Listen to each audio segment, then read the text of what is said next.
Jovana Tomić-Matora nakon brutalnog sukoba sa Sanjom Stanković otišla je sa Ljubom Pantović i Suzanom Perović u rehabilitaciju kako bi se smirila.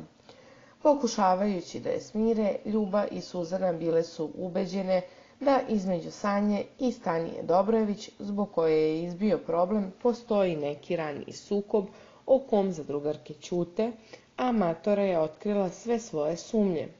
Suzana, kunem vam se, između Stanije i mene nema ništa.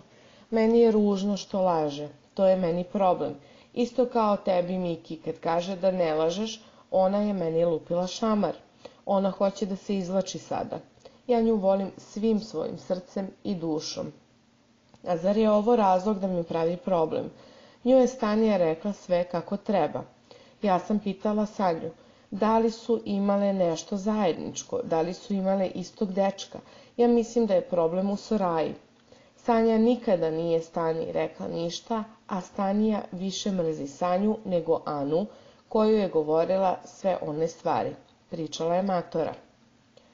Toliko si se izlupetala za neke stvari da ćemo zbog toga razgovarati. Molim te, Matora, postoji nešto što je bolno.